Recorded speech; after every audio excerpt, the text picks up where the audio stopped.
फिर यहाँ आकर के घोर संसार के अंदर इधर उधर घूमने वाला मनुष्य भी भगवान के नाम को लेने मात्र से मुक्ति को प्राप्त कर लेता है और सब प्रकार के भय से दूर हो जाता है। भय भी जिससे भयभीत होते हैं, जिनके चरणारविंदों का आश्रय लेने वाले मुनि अत्यंत शांत हो जाते हैं और वे शीघ्र ही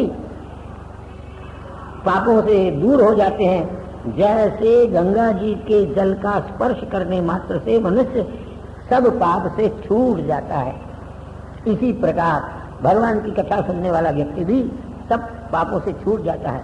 उस भगवान के लीला के जितने अवतार हैं वो हम श्रद्धा से सुनेंगे। आप कृपा करके कहिए, हे बुद्धिमान, ईश्वर की माया से, ईश्वर अपनी माया से मत्स्यादि अनेक प्रकार धारण करते हैं, वह भी कथा आप हमको कहिए।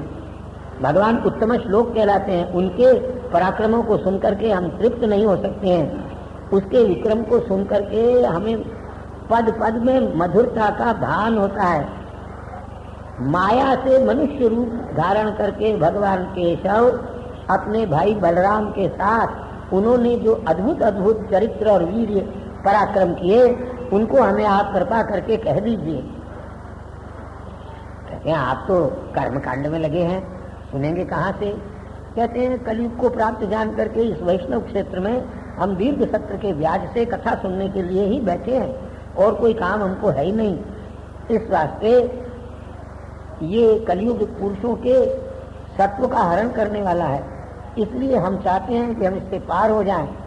जैसे समुद्र के तर जाने के लिए नाव की आवश्यकता होती है और नाविक की आवश्यकता होती है, इसी प्रकार ब्राह्मणों के रक्षक योगेश्वर धर्म के गोप्ता कृष्ण के स्वरूप को सुनने में हमारा मन लगा हुआ है। आप कृपा करके, वही सबसे बड़ा हम धर्म मानते हैं, दूसरे किसी की शरण में जाना नहीं चाहते। कृपा करके भगवान की कथा हमको सुनाइए। व्यास जी महाराज कहते हैं, इस प्रकार का प्रश्न सुन करके शौनकादि महर्षि का और उनका सम्मान करके और सूत जी महाराज कहने लगे, सुनो भाई, जो सुखदेव जी महाराज पैदा होते ही ये श्लोक कई बार आता है और संक्षेप में हम इसको कह जाते हैं।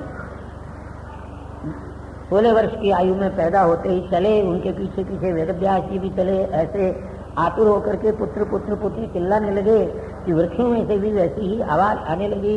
उन भगवान सुखदेव जी को हम नमस्कार करते हैं,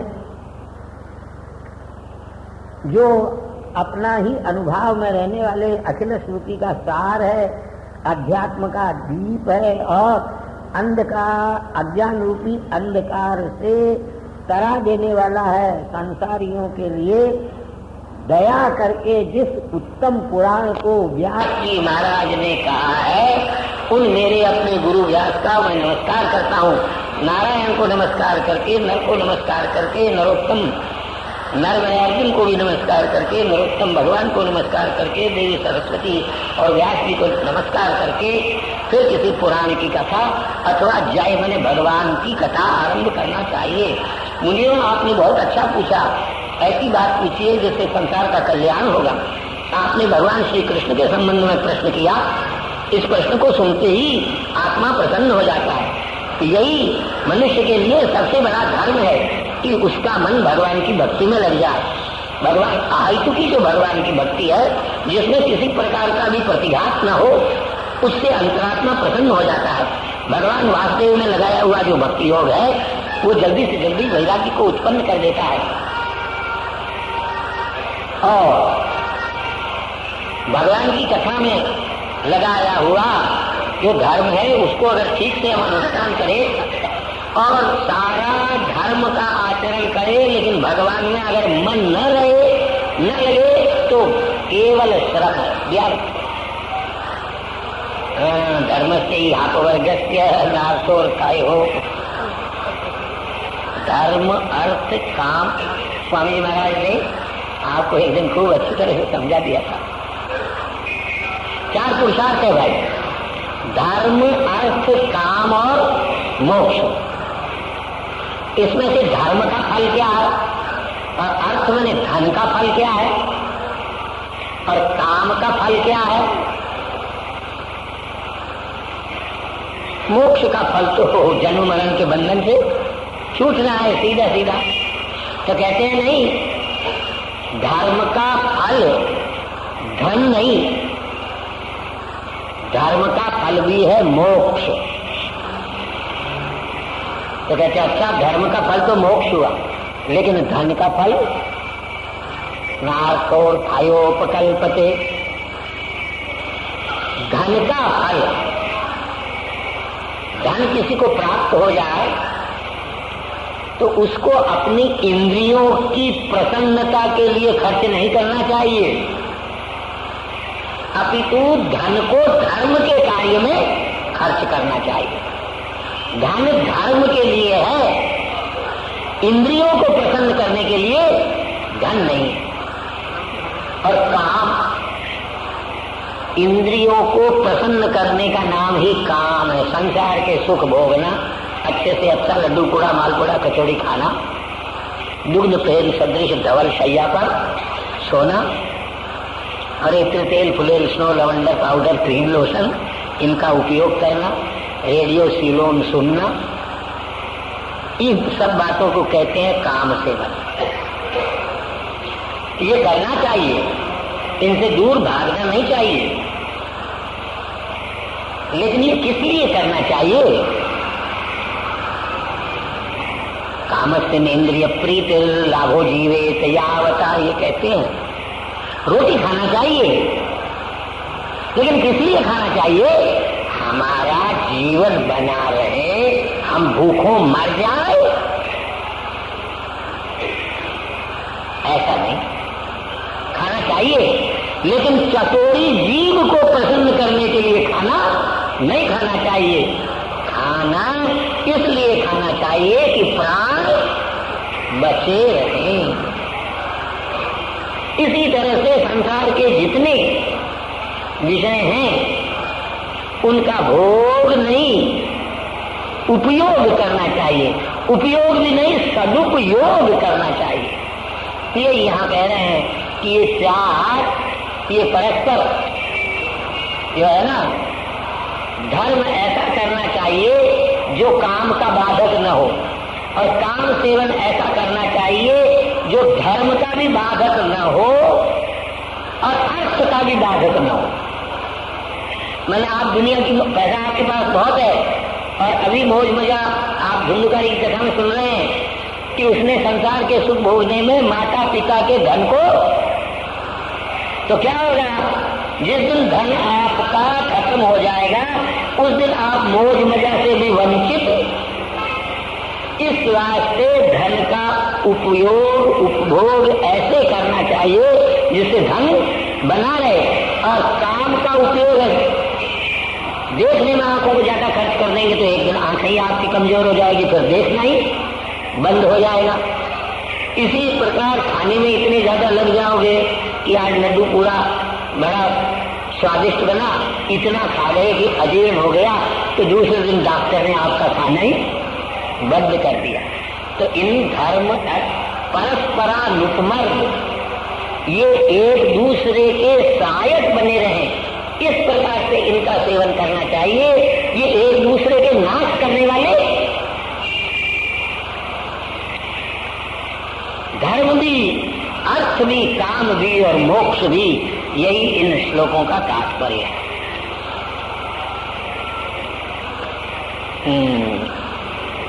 वैराग्य सहित जो शास्त्र है उनके द्वारा गृहीत जो भक्ति है, श्रद्धा से युक्त होकर के और मुनि लोग अपने हृदय में इस वास्ते वर्णाश्रम विभाग का अतिक्रमण न करके धर्म का उत्तम रीति से सेवन करना चाहिए, जिससे चित्त एकाग्र हो और फिर भगवान की कथा में चित्त लग जाए।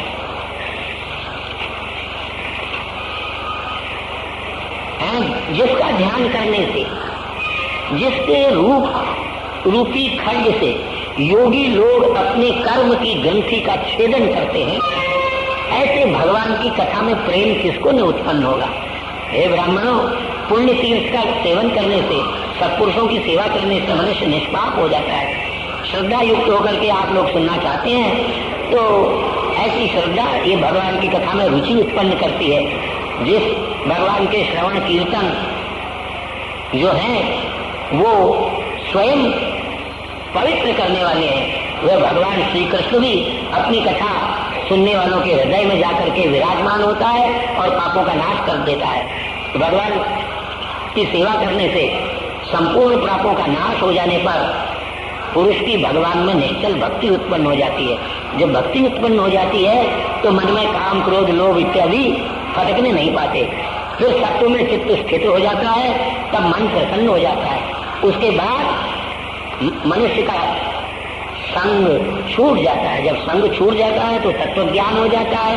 तत्व ज्ञान होने पर भी भगवान की भक्ति जो है वह उपयोगी बन जाती है। उससे फिर अहंकार का नाश हो जाता है। अहंकार का नाश होने से संशय का नाश हो जाता है। संशय का नाश हो जाने से संचित और आगामी कर्म के फलों का, प्रारब्ध कर्म का नाश नहीं होता। आत्म साक्षात्कार हो जाने पर ये सब कुछ होते हैं। इस वास्ते विद्वान लोग भगवान में सदैव भक्ति करते हैं। ब्रह्मा भी कोई सब देवता हैं, लेकिन भगवान उन सब में श्रेष्ठ है। प्रकृति जो है उसके सत्वादि गुण से युक्त होकर के एक ही ईश्वर संसार का पालन करने के लिए, उत्पत्ति करने के लिए, नाश करने के लिए विष्णु और ब्रह्मा और शिव रूप को धारण कर लेता है। इसी प्रकार भगवान के ही गुणगान का गान करने से और श्रवण करने से मनुष्यों को भक्ति की प्राप्ति होती है और कोई उपाय नहीं है। उपाधि के विशेष से फल विशेष प्राप्त होते हैं। जैसे कांच यदि सूखा है उसको जलाओगे तो धुआं नहीं होगा, लेकिन थोड़ा सा भी अगर गीला है तो आर्द्रेंद्र संयोग ही उपाधि है, वही धूम का जनक है। इसी प्रकार धूम से फिर अग्नि श्रेष्ठ है। इसी प्रकार तमोगुण की अपेक्षा रजोगुण श्रेष्ठ है, रजोगुण की अपेक्षा सत्वगुण श्रेष्ठ है और सत्वगुण की अपेक्षा नैर्गुण्य श्रेष्ठ है। संपूर्ण गुणों से रहित हो जाना यही उत्तर है। पहले जितने मुनि थे वो विशुद्ध भगवान का जो स्वरूप है उसी का कल्याण के लिए चिंतन किया करते हैं और उन मुनियों का अनुवर्तन करने वाले ही संसार में कल्याण को प्राप्त करने में समर्थ होते हैं। इसलिए जो मुमुक्षु लोग हैं वे और सब का परित्याग करके केवल नारायण की ही उपासना करते हैं। जो रजोगुण और तमोगुण प्रकृति वाले हैं वो लक्ष्मी, ऐश्वर्य और प्रजा की इच्छा से कोई प्रेतों का, कोई भूतों का, कोई प्रदेशों का और कोई पितरों का भजन करते हैं। वेद, यज्ञ, योग, क्रिया, ज्ञान, तप, धर्म, स्वर्ग आदि फल ये सब भगवान से अगर रहित हैं तो निकम्मे हैं और इनका एकमात्र तात्पर्य भगवान के चरणारविंदों की प्राप्ति अगर तो ये सब सफल हो जाते हैं। ये सब भगवान की प्राप्ति के उपाय यदि हो तब तो ये सब श्रेष्ठ हैं और इनसे अगर इनके फलों की इच्छा करें तो ये सब व्यर्थ है। ऐसे भगवान अपनी माया से इस संसार को उत्पन्न करते हैं और हमने एक दिन बीच में कहा था उत्पन्न करने के बाद भी ये अपने आप कुछ करने धरने में समर्थ भगवान स्वयं इनमें प्रवेश जब करता है तब इनमें चैतन्य आकर के ये काम के लायक। जैसे लकड़ी है लेकिन घिस करके उसमें से वन्नी पैदा करो तो वन्नी काम का, और वही लकड़ी से पैदा हुआ अग्नि अनेक रूप जैसे धारण कर लेता है। आप तो देखते हो अंगीठी में भी अग्नि का एक रूप है और गैस के चूल्हे में भी अग्नि का, स्टोव में भी एक अग्नि का रूप है और सिगड़ी में भी अग्नि का एक रूप है और पत्थर के कोयले में भी एक अग्नि का रूप है और लकड़ी में भी है अग्नि एक ही, लेकिन विभिन्न विभिन्न उपाधियों से जैसे वह अनेक रूप धारण कर लेता है ऐसे भगवान भी अनेक रूप धारण कर लेता है। खूब व्याख्यान आप लोग सुने हुए हैं, इस वास्ते हम डांगगाड़ी चलाएंगे।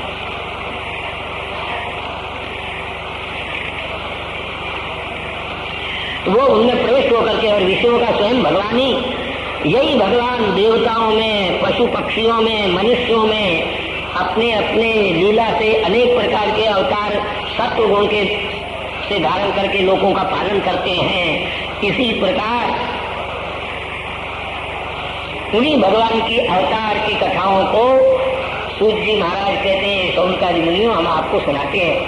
सृष्टि के प्रारंभ में भगवान महत्त्व, अहंकार और पंच तन्मात्रा, महत्त्व कहते हैं बुद्धि को, अहंकार कहते हैं अभिमान को, और पंच तन्मात्रा हम आपको बतला चुके हैं सूक्ष्म पंच महाभूत।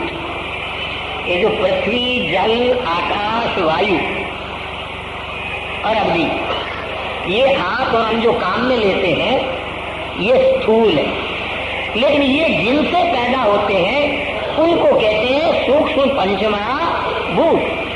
वो पहले महत्त्व अर्थात भगवान बुद्धि को पैदा करता है, ये कहिए ब्रह्मा को पैदा करता है, फिर उससे अहंकार की उत्पत्ति होती है, अहंकार से पंच तन्मात्रा की उत्पत्ति होती है, और पंच तन्मात्रा से पंच महाभूतों की उत्पत्ति होती है, और पंच महाभूतों से सारे संसार के जीवों के शरीर पैदा होते हैं।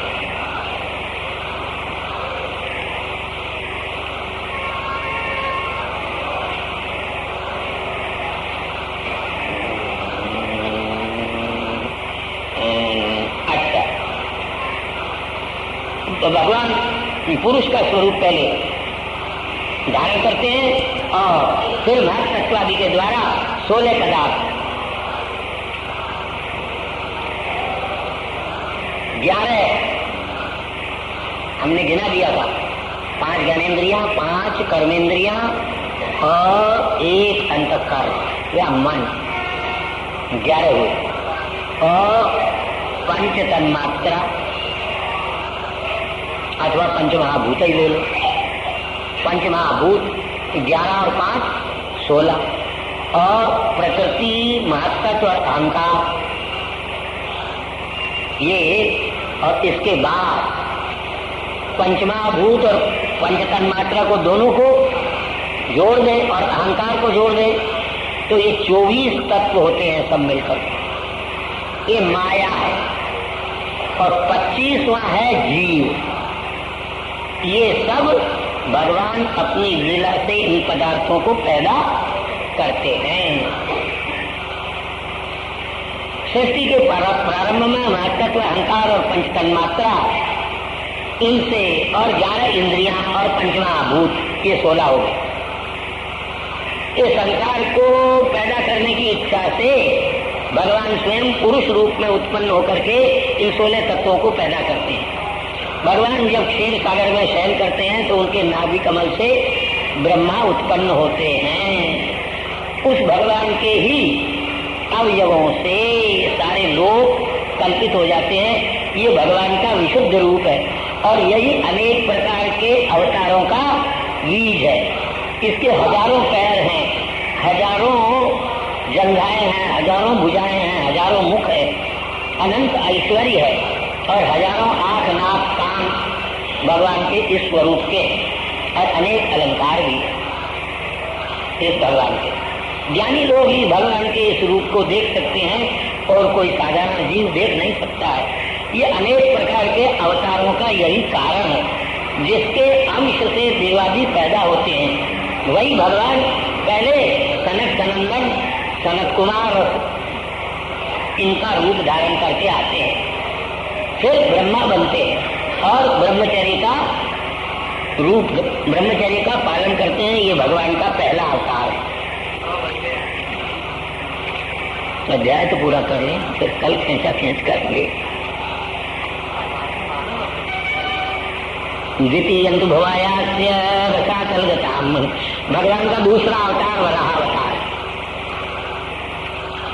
है, जो भगवान ने रूप धारण किया है। तीसरा अवतार भगवान का नारद है, जो देवर्षि के रूप में आता है, और नारद अवतार के रूप में उन्होंने सात्विक तत्व का भगवान वो कथन कर दिया। ये तीसरा अवतार है।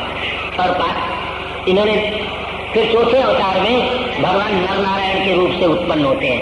5वें अवतार में भगवान कपिल रूप धारण करके और सांख्य शास्त्र का कथन करते हैं। 6ठे अवतार में अत्रि की पत्नी से अनुसूया में दत्तात्रेय के रूप में प्रकट होते हैं। प्रहलाद अलकादि को आत्मविद्या का प्रदान करते हैं। ये मार्कंडेय पुराण में प्रसिद्ध है। 7वें में रुचि की जो पत्नी आकुति, उससे यज्ञ रूप में भगवान अवतार लेते हैं, देवताओं के साथ स्वयंभू मंत्र का पालन करता है। अष्टम अवतार में भगवान आग्नेय के पुत्र नाभि से मेरु देवी में ऋषभ रूप से अवतार धारण करते हैं। और यह 8वां अवतार है। नवम अवतार में ऋषियों की प्रार्थना से पृथु होकर के और पृथ्वी का दोहन करते हैं। दशम में भगवान मत्स्य रूप का धारण करके चाक्षुष मनवंतर में पृथ्वी को जब जल से पट जाती है तो नौका में वैवस्वत मनु को बिठा करके पृथ्वी का पालन करते हैं। 11वें अवतार में भगवान कच्छप रूप धारण करके देवता और राक्षस जब समुद्र का मंथन करते हैं तो मंदराचल को अपने पृष्ठ पर धारण करते हैं। 12वें में भगवान धन्वंतरी रूप से अवतार लेकर के आयुर्वेद का प्राकट्य करते हैं। 13वां अवतार भगवान का मोहनीय स्वरूप है, जो देव राक्षसों को वंचित करके देवताओं को अमृत पिला देते हैं। 14वां अवतार भगवान का नृसिंह अवतार है, जिसमें हिरण्यकशिपु को नखों से मारते हैं। 15वां अवतार भगवान का वामन है, 3 पैर भूमि के लिए भगवान भिखमंगे होकर के बलि के यहाँ जाकर के और सारी भूमि लेकर के इंद्र को दे देते हैं। और 16वां अवतार भगवान का परशुराम है, 21 बार पृथ्वी को क्षत्रिय से रहित कर देते हैं। और 17वां अवतार साक्षात भगवान वेद व्यास है, जो पराशर मुनि से सत्यवती में पैदा होते हैं और अल्प बुद्धि मनुष्यों को देख करके वेदों की शाखाओं की। और 18वां अवतार भगवान राम का है, जो समुद्र विग्रह आदि अनेक कर्म करते हैं। 19वां अवतार और 20वां अवतार ये राम और कृष्ण का होकर के पृथ्वी का भार उतारते हैं। 19वां अवतार भगवान का कलयुग का है, जो दैत्यों को बुद्ध रूप में अवतार लेकर के गया प्रदेश में होता है। और 22वें में कली के अंत में 24 चोर प्राय जब सारी, तो विष्णु जैसा ब्राह्मण के घर में कल्की के रूप में अवतार लेते हैं भगवान। हे ब्राह्मणों, असंख्य भगवान के अवतार है। जैसे एक सरोवर से अनेक पुल्याएं बने हैं, आप ये कैनाल निकाल लेते हैं, अनेक प्रकार की नालियां निकाल लेते हैं। ऐसे ही भगवान के एक शरीर से अनेक प्रकार के शरीर उत्पन्न हो जाते हैं। ये देव, मनुष्य, मनुपुत्र, प्रजापति, ये सब भगवान की कलाएं हैं। इन सब अवतारों में भगवान कृष्ण साक्षात नारायण स्वरूप ही हैं। इनका प्रयोजन क्या है? ये सब के सब दैत्यों से पीड़ित जो जगत है, उस जगत को सुख देने वाले हैं। ये भगवान का गुह्य रूप जो सायंकाल और प्रातः काल पड़ता है, उसको संपूर्ण दुखों से मुक्ति प्राप्त हो जाती है। भगवान यद्यपि रूप रहित है, चिदेक रस है, जीव का रूप तो स्थूल है, लेकिन भगवान मायावी गुणों से मैदादी को अपने आप में कल्पित करके अनेक प्रकार के रूप धारण कर, जो आप कथा सुन चुके हैं। जैसे मेघ, बदल, वायु के कारण अनेक प्रकार के रूप धारण करके और आकाश में नजर आता है, अथवा पृथ्वी के कण अनेक प्रकार के रूप धारण कर लेते हैं। आपके बंबई में कितने प्रकार के मकान बने हुए हैं, वो सब पृथ्वी के परमाणुओं के ही है। इसी प्रकार और फिर आपका हमारा जो सूक्ष्म शरीर जिसका हमने वर्णन किया, वो कभी मनुष्य बनता है, कभी पशु बनता है, कभी पक्षी बनता है, कभी पत्थर बनता है, और कल हमने आपको बताया कि पेड़ पौधा भी बनता है। इसी प्रकार भगवान भी अनेक रूप धारण करते हैं। ये भगवान के स्थूल और सूक्ष्म रूप ज्ञान से सदा, वास्तव में भगवान में नहीं है किसी भी प्रकार का रूप। वास्तव में तो जीव भी ब्रह्म का ही स्वरूप है। संसार चक्र में माया से आकर के क्रीड़ा करता है। जब भगवान की दया होती है तो भगवान अपनी माया का संवरण कर लेते हैं, तो जीव मुक्त हो जाता है। तत्वज्ञानी इस बात को जानते हैं। इस प्रकार जो भगवान न करता है, न कभी पैदा होता है, उसके भी कभी लोग जन्म और कर्मों का वर्णन करते हैं। वही भगवान सारे संसार के जड़ चेतन जीवों में प्रवेश करके जगत का पालन करता है, जगत का नाश करता है, जगत की उत्पत्ति करता है। उस भगवान के जन्म और कर्म कोई पुरुष ठीक ठीक चाहे जितना तार्किक हो कुशलता से जान नहीं सकता। हाँ, जो कुटिलता का परित्याग करके और केवल भगवान की भक्ति से चरणारविंद का भजन करता है वह भगवान के स्वरूप को, भगवान की पदवी को जान सकता है। इस वास्ते आप लोग बड़े धन्य हैं जो इसे उसे कहते हैं सूत जी महाराज, जो आप लोग भगवान की एकांत भक्ति किया करते हैं, जिस भक्ति से जन्म मरण का नाश हो जाता है। ये श्रीमद् भागवत वेद के समान है। ये लोगों का हित करने के लिए व्यास जी महाराज ने अपने पुत्र सुखदेव को पढ़ाया था। अच्युतम केशवम राम नारायणम कृष्ण दामोदरम वासुदेवम हरे श्रीधरम माधवम गोपिका वल्लभम रामचंद्रम भजे। अच्युतम केशवम राम नारायणम कृष्ण दामोदरम वासुदेवम हरे श्रीधरम माधवम गोपिका वल्लभम जानकी नायकम रामचंद्रम भजे। धर्म की अधर्म का प्राणियों में विश्व का गो हत्या गौ माता की धर्म सम्राट स्वामी श्री करपात्री जी महाराज की हारा हारा।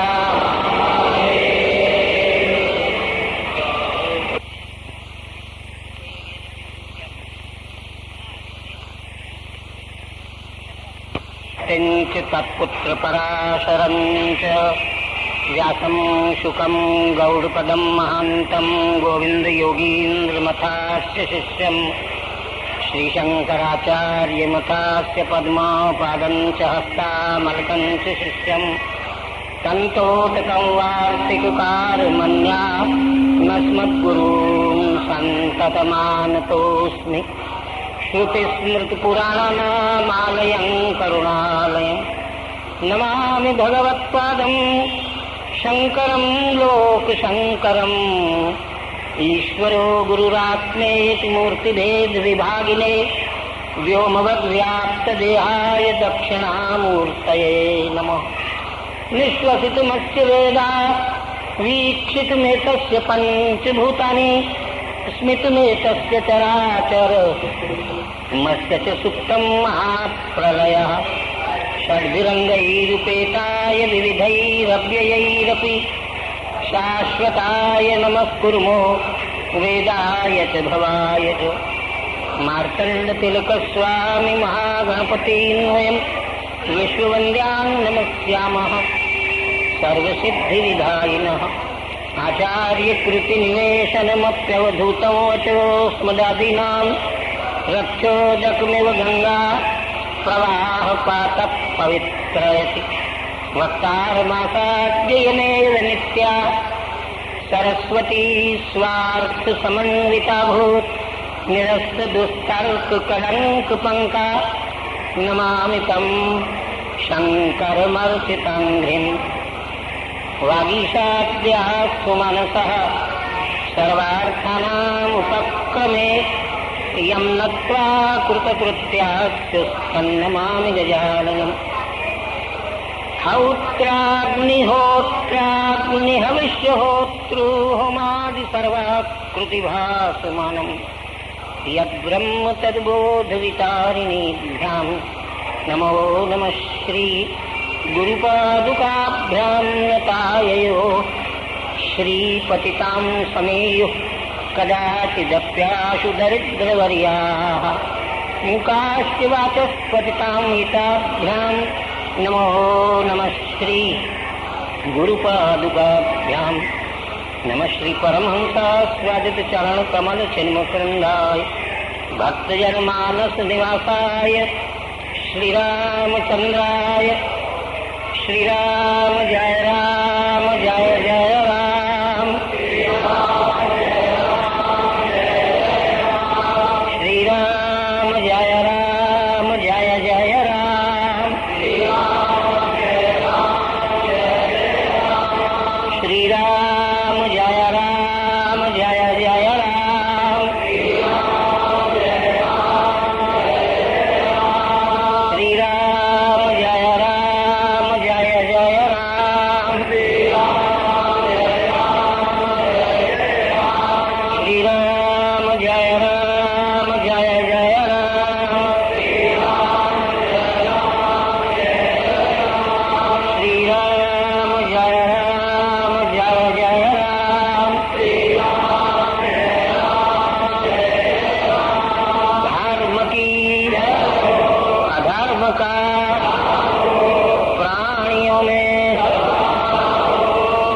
का गो हत्या, गौ माता की, धर्म सम्राट स्वामी श्री करपात्री जी महाराज की,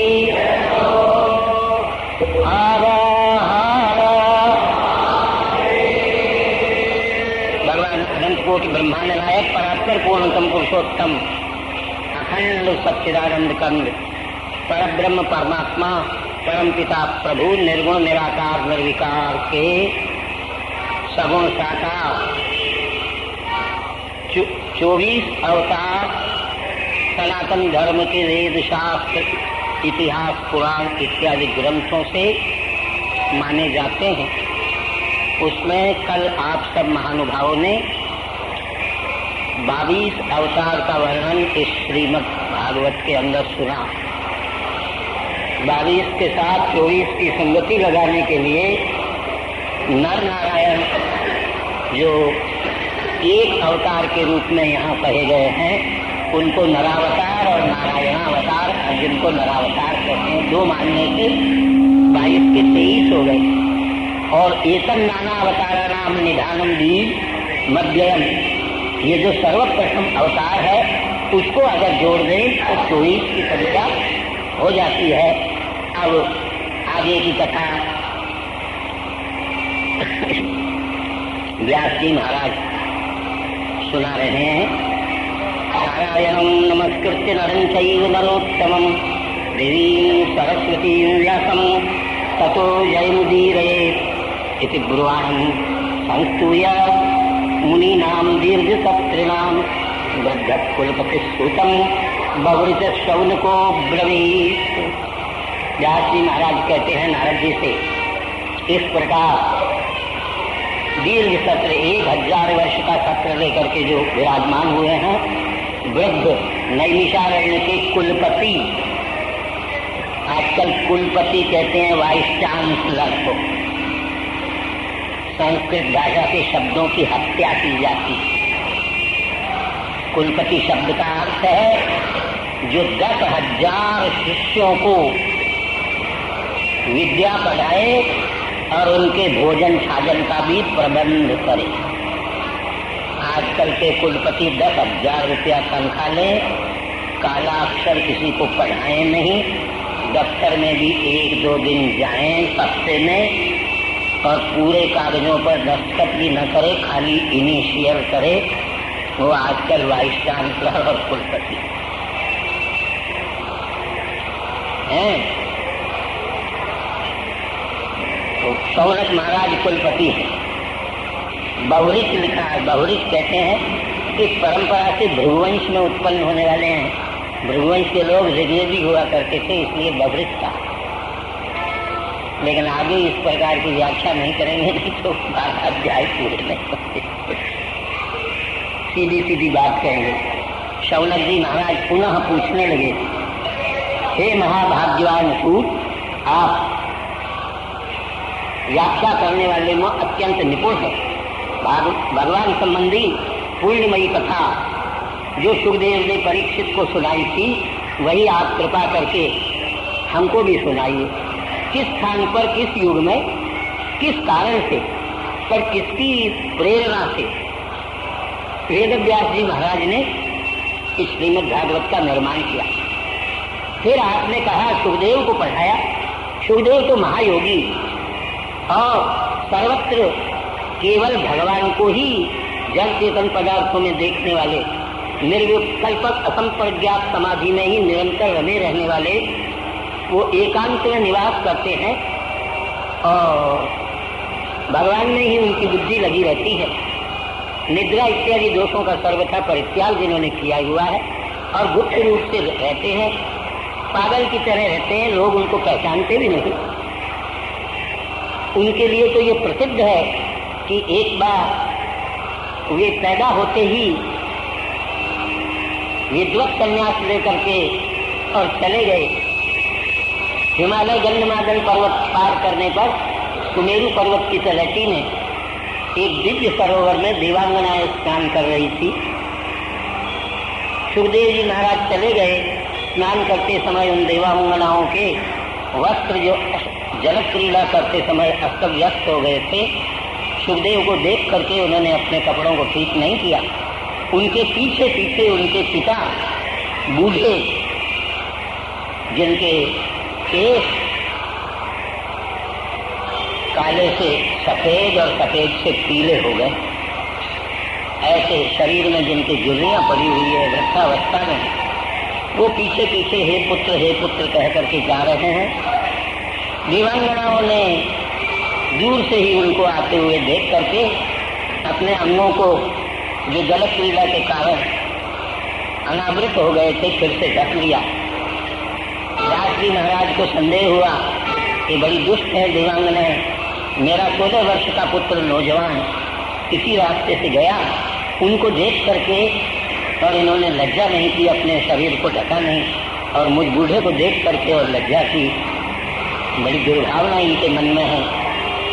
रहा नहीं गया व्यास जी से, उन्होंने पूछ दिया, अरे देवांगनाओं, तुमने ये क्या किया?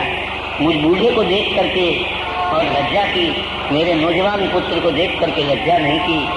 देवांगनाओं ने उत्तर दिया व्यास जी महाराज को, महाराज आप स्वयं इस प्रश्न का उत्तर दे रहे हैं हमसे प्रश्न करके।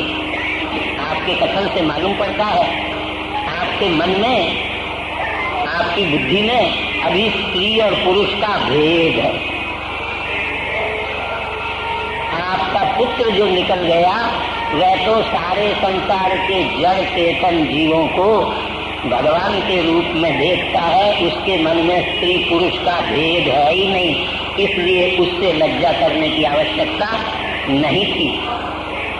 ऐसे सुखदेव ने किस कारण से भागवत पढ़ी, जबकि वो तो 24 घंटा असंप्रज्ञात समाधि में ही रमे रहते थे।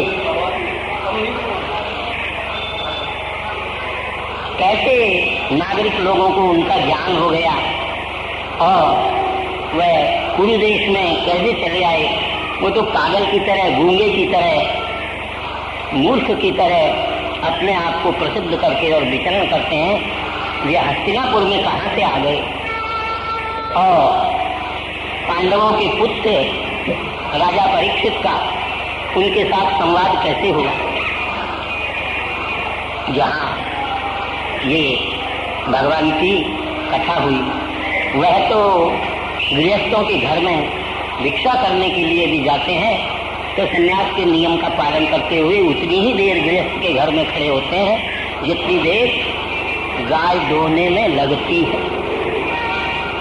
और वो तीर्थों में भी भ्रमण करते हैं तो अपने आप को पवित्र करने के लिए नहीं, उनके पादन्यास से, उनके चरणारविंदों के स्पर्श से स्वयं तीर्थ पवित्र हो जाते हैं। अभिमन्यु के पुत्र राजा परीक्षित थे और वह भगवान के भक्तों में सर्वश्रेष्ठ माने जाते थे। उनके आश्चर्य भूत जन्म और कर्मों की कथा आप कृपा करके हमको समझाइए। वो पांडु वंश के मान को बढ़ाने वाले किस कारण से गंगा के किनारे आकर के और अनशन करके और बैठ गए? उन्होंने स्फीत साम्राज्य की लक्ष्मी का परित्याग क्यों कर दिया?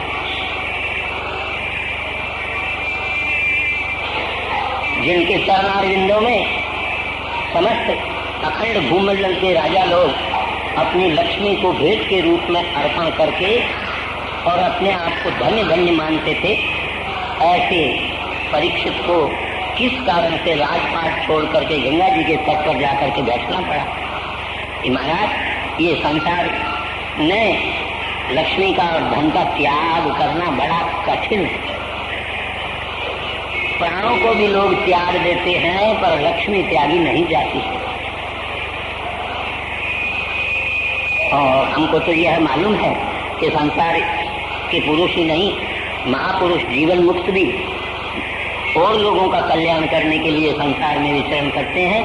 वे अपने स्वार्थ के लिए संसार में विचरण नहीं करते, जीते भी हैं तो परोपकार के लिए ही जीते हैं। उन्होंने अत्यंत वैराग्य से युक्त होकर के अपने इस नश्वर शरीर का परित्याग क्यों किया? आप कृपा करके यह सारी कथा हमको विस्तार पूर्वक सुनाइए इस प्रकार महर्षि शौनक का प्रश्न सुनकर सूत जी महाराज कहने लगे, द्वापर युग के आने पर, जो सतयुग, त्रेता और द्वापर इस क्रम से तीसरा युग है, पराशर मुनि से वासव्याम सत्यवती के लिए लिखा है वासवी। वासवी शब्द का अर्थ है आजकल के बहुत से लोग वेदव्यास की माता सत्यवती को हरिजन माछी मार की कन्या बताते हैं। इन शास्त्रों को देखते नहीं। वह माछी मार की कन्या नहीं थी। वसु नाम के 8 देवता हैं, उनका अवतार एक प्रतीप नाम का राजा हुआ था। उससे सत्यवती कन्या उत्पन्न हुई। पितरों की आज्ञा से वह एक बार जंगल में शिकार खेलने के लिए गया और वहां उसको खबर मिली तुम्हारी पत्नी ऋतुमती है, गृहस्थ को चाहिए ऋतुमती के ऋतु को व्यर्थ न जाने दे। उसने कहा हम तो पितरों की आज्ञा से इस काम में लगे हुए हैं, अभी राजमहल में जा नहीं सकते।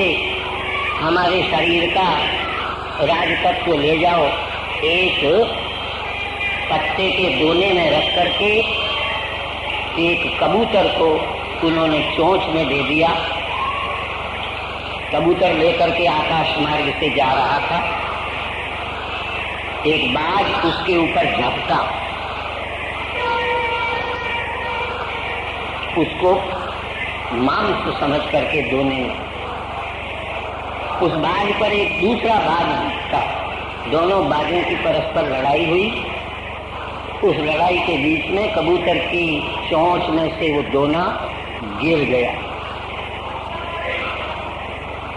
यमुना काल की एक ग्राम है उत्तर प्रदेश में, झांसी और कानपुर के बीच में। वहाँ यमुना के अंदर वह